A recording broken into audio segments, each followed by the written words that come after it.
আজকে আমাদের ধান থেকে ধানের ডেড বডিগুলো আলাদা করবে, তাই আমি এখানে বসে আছি চুপচাপ, কারণ এখন আমরা ভিডিও করব, কারণ আজকে একটা দুটো ভিডিও শুট আছে। তো ভিডিও করতে তো আসলাম, কিন্তু মায়ের একটা ভেড়া নিয়ে সঙ্গে সঙ্গে বাড়ি চলে যেতে হয়েছে, তাই আর বেশি কথা না বলে আমরাও শুরু করে দিলাম ধান থেকে ধানের ডেড বডিগুলো আলাদা করা। তো আমি যুদ্ধ করার জন্য প্রথমে আমার মুখটুক বেঁধে নিয়েছি, তারপর বাহুবলী থেকে বাহুবলীর অস্ত্রটা নিয়ে চলে আসলাম, তারপর সবাই মিলে যুদ্ধ শুরু করে দিলাম। আর যুদ্ধ করতে করতে হঠাৎ আমার মনে পড়ে আমি তো আবার গান ছাড়া যুদ্ধ করতে পারি না, তাই ঘরের মধ্যে এসে মাত্র গান চালিয়ে দিলাম, কারণ মোবাইলের মধ্যে গান চালালে তো ঠিক করে আওয়াজটা শুনতে পারবো না, তাই বক্সের মধ্যে চালিয়ে দিলাম আর গান শুনতে শুনতে সুন্দর করে যুদ্ধ শুরু করে দিলাম। তারপর মা বলছে নাকি মা যেভাবে ধানগুলো ছিঁড়ছে, আমি বলে পারবো না। তারপর আমি একবার ট্রাই করলাম, ও মা একবারে দেখি আমি শিখে গেছি। হ্যাঁ, মাকে বললাম দেখলে আমি পারি। তো আবার শুরু করে দিয়েছি ধান থেকে ধানের ডেড বডিগুলো আলাদা করা।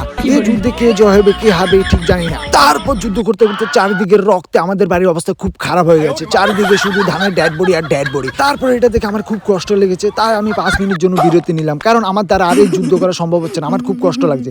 তারপর আমার বিরতি শেষ হতে হতে পুরো যুদ্ধ শেষ হয়ে গেছে। তারপরে ভালো বডিগুলোকে মন্ত্র পড়া বস্তার মধ্যে ঢুকিয়ে ফেলছি, যাতে ডেড বডি আত্মাগুলো তাদের উপর হামলা না করতে পারে। তারপরে দাদা আমার সাথে চ্যালেঞ্জ লাগে, এই মন্ত্র পড়া বস্তাগুলোর মধ্যে শুধু বলে 4 আরি ধান আরে, আমি বললাম 5 আরি, ও বলছে 4 আরি, আমি বলছি তাহলে চ্যালেঞ্জ, ও বলছে চ্যালেঞ্জ। তারপর মাপা শুরু করলাম আসলে কি এই বস্তাগুলোর মধ্যে 4 আরি ধান আরে না 5 আরি ধান আরে।